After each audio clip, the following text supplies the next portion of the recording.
Beginning as an artist. Is this like a Rorschach thing I just have to do immediately without thinking about whether what I say makes any sense? Beginning as an artist. I used to see this fountain. We lived in Alabama for a few years when I was about 4 or 5, and we would drive. We lived in a town called Russellville, Alabama, which is a small town. But the larger town near there was called Florence. And they had water fountains, like public fountains, and it had lights shining on them. And when I was about maybe 3 or 4 years old, I remember distinctly whenever we would drive through Florence at night being fascinated by these water fountains with colored light on them. And this is like the revelation of art? I don't know. I always have this complicated relationship to the notion of art. I mean, I think if you say art, it's a designation. And then some people work just in that designation. They work inside of that. But I'm not so sure. I think the most interesting things in the world, even visual things, are just art. There's some things that fall outside of, properly speaking, the designation of art. But I don't know, water fountains could be very much inside. Obviously, if you're thinking of Versailles and all this kind of stuff. Yeah. But so I don't know. I mean, sometimes you have just aesthetic experiences. I would call them aesthetic experiences. Like, I know when I was pretty young, maybe around a certain same age actually, maybe 5 or 6, my godmother took me to church with her one Sunday. And I typically went to church with my grandmother. But for whatever reason, my godmother took me to church that particular Sunday. And there was a singer in the church. And it was really amazing. I can remember being, I must have been younger. I had actually 3 or 4, same thing.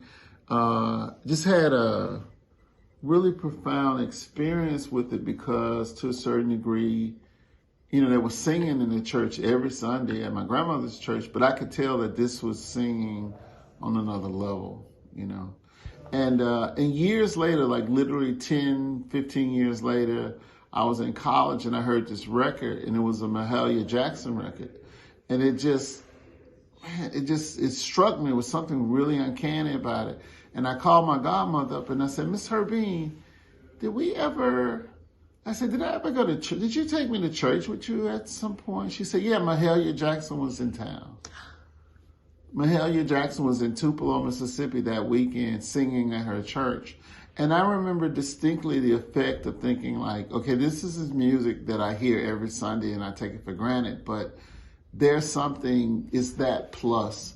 And in some ways, that's one of the first instances where I think I started to grasp something of what I guess we would term aesthetics. Mm-hmm. There could be things that were great as a class, but maybe another person was a greater version or a greater iteration of it. So. Magnum. It's just it means a lot and not so much. I mean, it's a word I kind of just, neologism, as they say. It's blunt.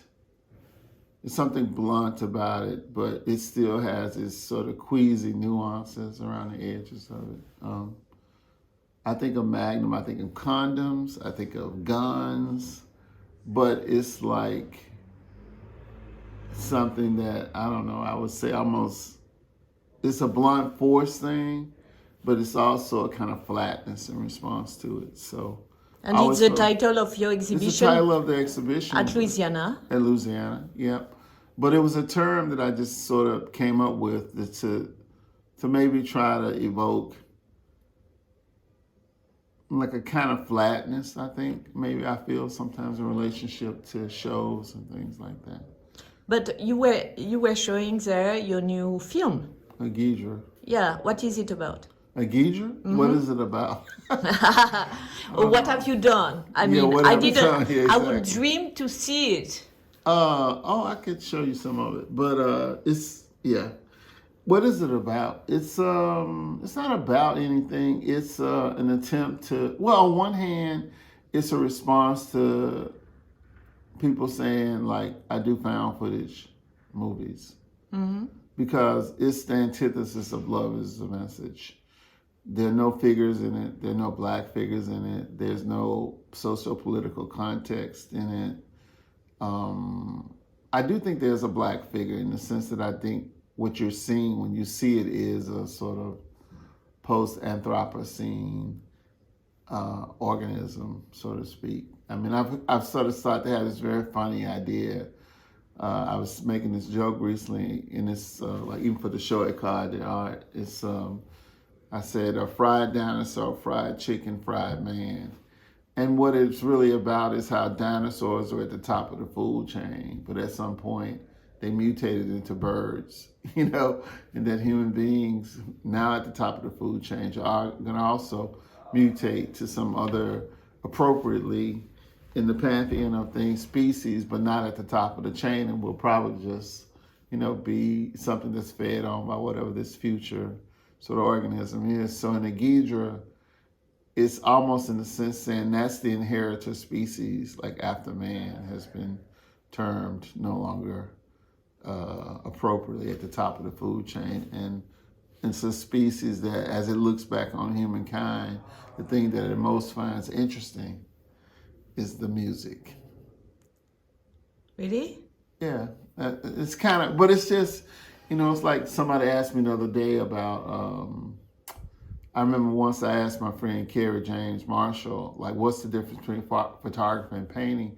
And he said, without hesitating, discrepancy. Meaning like the tension between the rendering and the thing that's being rendered. Like in photos, typically, there's a much closer relationship between the rendering, the photograph, and the image that's being captured. But in painting, there's a much more complicated relationship between the artifact that's produced and the thing that a person supposedly looked at or what they were attempting to render. Like the tension between Mount Saint Victory, you know, the actual mountain versus in a Cezanne painting.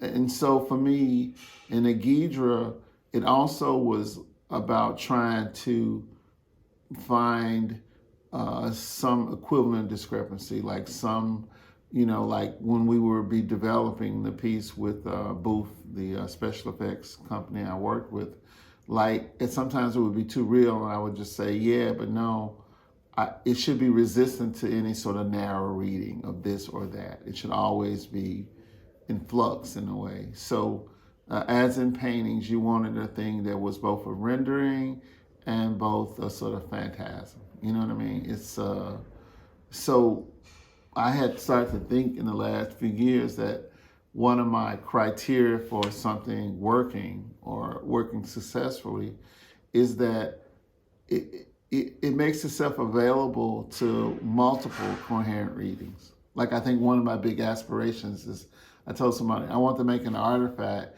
that if a Christian came into the face of it, they would fall down on their knees, but if a Muslim did, they would do the same thing, you know? So like, how is it possible to make a thing that could be more than one thing? Yeah. Ooh, that's a lot of things on that list, Judy. No, we will make it short. No, but just, you spoke about Kerry James Marshall. Yeah. Kerry James Marshall? Yeah, what about him? He's your friend. Yeah, he's a good friend of mine. You see him often? No, I don't actually see him that often. He's too busy. Both of us are too busy. And we don't even really talk that frequently, but, you know, we talk, you know, several times. And why is his work important for you? Yeah. I mean, as a sort of fellow traveler, you know what I mean? Because Kerry is one of the first people that I met. First of all, he was an artist. He was the first bona fide artist that I would say I met who was a close friend of mine. And, you know, just so many aspects of Kerry, like, but I think the thing that we shared from the beginning was a kind of commitment to exploring what it means to render Blackness and Black people as a, you know, subset of that. But and how like we always sort of were perfectly unified or in sync around our resistance to the idea that, if you deal with renderings of black people or blackness, that in some sort of way that wasn't universal. Like, the whole idea that in order to be universal, it had to be a white figure. We always, were committed to the specificity of black rendering, but at the same time, understanding that didn't make it narrow, that didn't make it less universal than any other kind of rendering. So, and then, from that central assumption, then there's all kinds of things that you can explore, and he's continuing to explore them, and I'm exploring them as well. So. Maple top. Okay, man. Now I'm a maple top expert. No, you have a feeling about maple top. You were It's curated. impossible not to have a feeling about Mapplethorpe. I love Mapplethorpe's work. I always did. I always thought that it, it has charisma, it has elegance, it has classicism, but at the same time, it's very,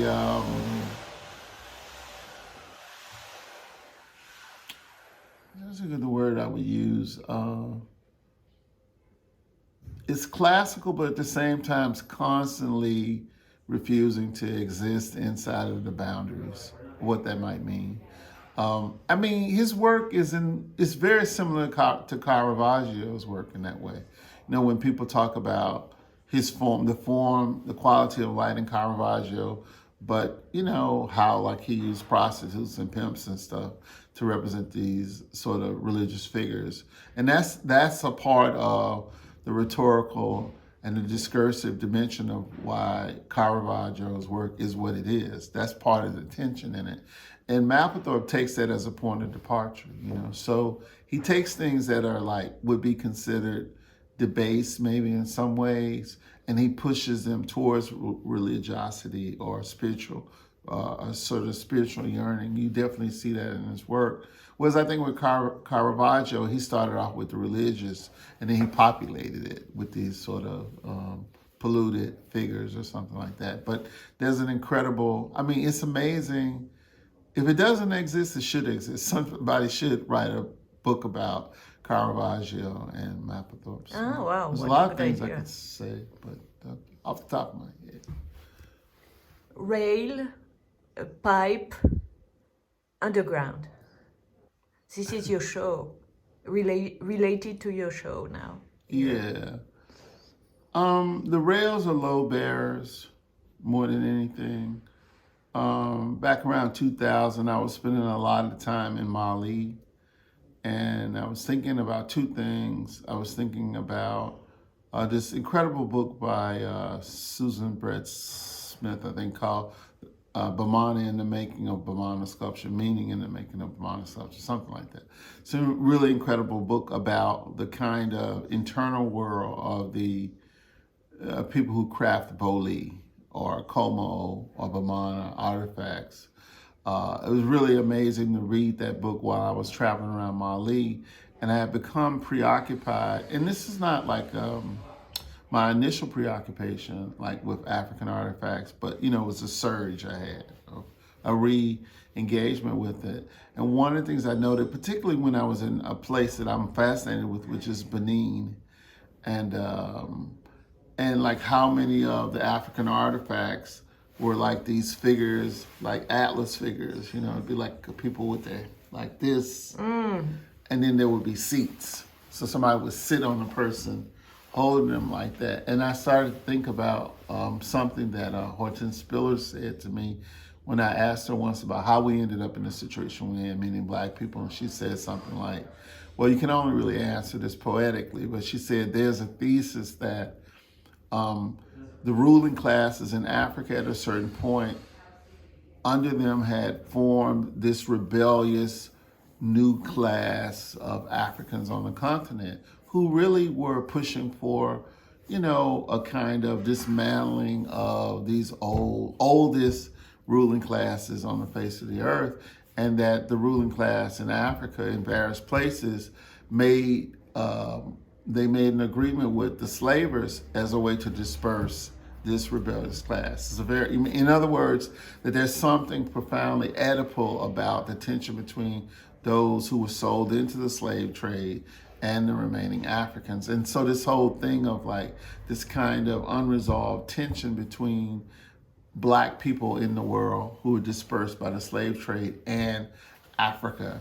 And so I became very interested in how in so many of these artifacts you would see like this, you could see a very problematic relationship between power and working class people or peasant classes and stuff. And so I thought that if you're enslaved in Africa and you find yourself in the Americas and you're reduced to a kind of living technology, to work farms and things like this, is that same dynamic that you see already inscribed in many African artifacts gets replicated in the quote unquote new world. So this whole idea of Black people as load bearers who are bearing a certain load, and that load in time becomes not just a physical load, but becomes like psychic, when they say to be oppressed, and what that oppression is about and how it manifests itself and works. So very interested in things that look very industrial.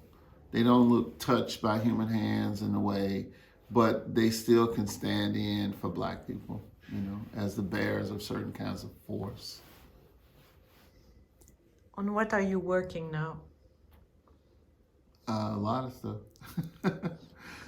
I'm continuing to make quote unquote art. I have a film company now, Sunhouse, so I'm really excited about what we're doing there. We've just finished our first year of developing projects, so we're going to start shooting, feature projects in this upcoming year in 2021. So, with other people? I mean, what do you mean with other people? You as the director, the director? I'm one of the partners in the company, but I'm definitely a director. I'm going to be directing my own projects, but we're also developing, projects for other filmmakers. We're very, it's one of my long-term aspirations and dreams. I've always said I want to form a film company that is modeled on Motown.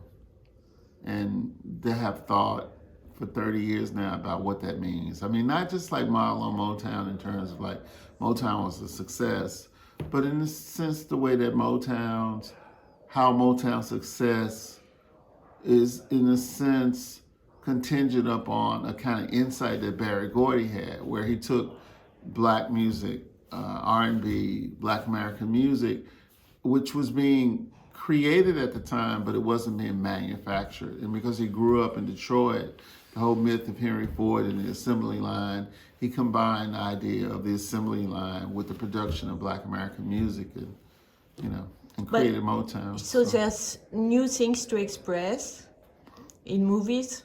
Yeah, well, yes, an infinitive thing to express just because Black people have never really been allowed to play in that arena. I mean, of course, there's many examples I could cite of masterpiece, film works by Black filmmakers from the beginning, like Oscar Micheaux, from very early, like 1918, early in the, sort of development of emergence of cinema. But by and large, unlike, say, in music, in cinema, we haven't really fully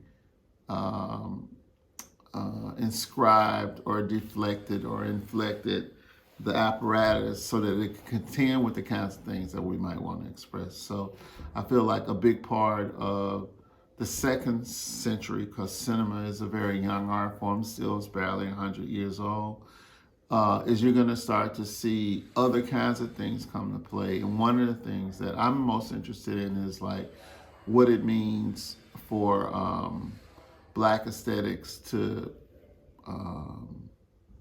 mutate or to evolve cinema in ways that can better accommodate the kinds of things existentially that we know about the world.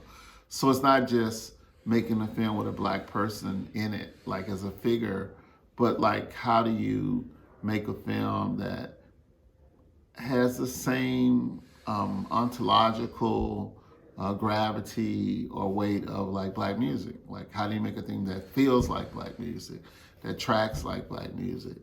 A thing that's better suited to describe what it is we know about the world and what it is we know about life. But music is very important to you, right? Yeah. And so, are you doing some music video too? New ones? Not so much. I mean, I did a music video with Kanye about a year ago. And you liked it? Yeah, I liked it quite a bit. And I liked working with him quite a bit. But I wouldn't say making music videos. I mean, first of all, it's a kind of distinction. I know what you mean, say making a music video, but it's also a kind of distinction that I don't completely accept because, like, is love is the message a music video? I think it is. But you didn't say it to the musician who did it, in a way. So it's a very complicated collaboration between me and Kanye, who I think, amongst multiple instances of his genius, is also an incredible collaborator. And he really knows how to conduct people in a way. So, oh, really? Yeah, absolutely. Yeah. So, except movies and... well, movies would be one thing. I'm continuing, to develop things in the art sphere. In LA? Well, that's where my studio is in LA. But, yeah, I don't know. It's like all over.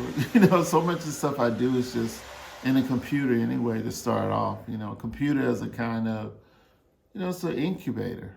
So I have like a ton of stuff in my computer that I look at, I go back to, I say, oh, like now it's time to do something with that. But sometimes one of the things that I think I'm doing in my studio, because I've only really had a proper studio for a couple of years now, is figuring out the technical means to do things, because like you have an idea, but it's like then making that idea into flesh, so to speak, is a completely different thing, So I like to think like my best work has dually a quality of being a very casual, off the cuff, not overthought, kind of underthought, maybe even idea, but with a kind of technical proficiency too, like, meaning like in the same way, I think the best quality of my work is the weird, I think atypical combination of a kind of very mature or I'm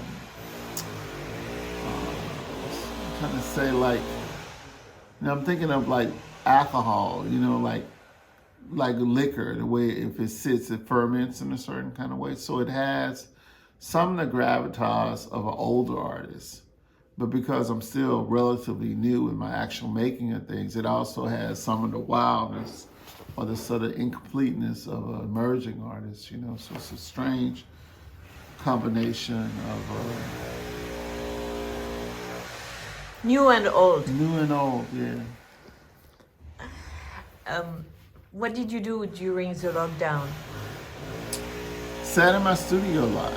In LA? In LA. Sat in my studio a lot in LA and kind of had a part with my then 16-year-old son and my brother, who also we sort of housed together during the pandemic.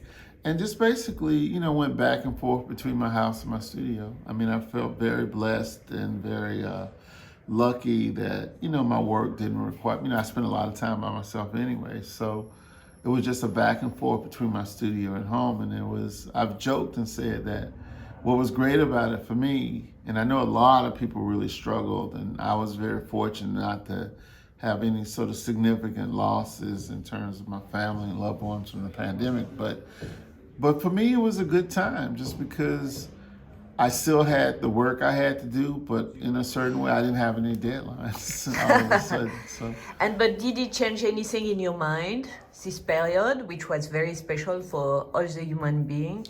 I think it did, but I'm still processing it, what it was. I don't know if I can necessarily name it.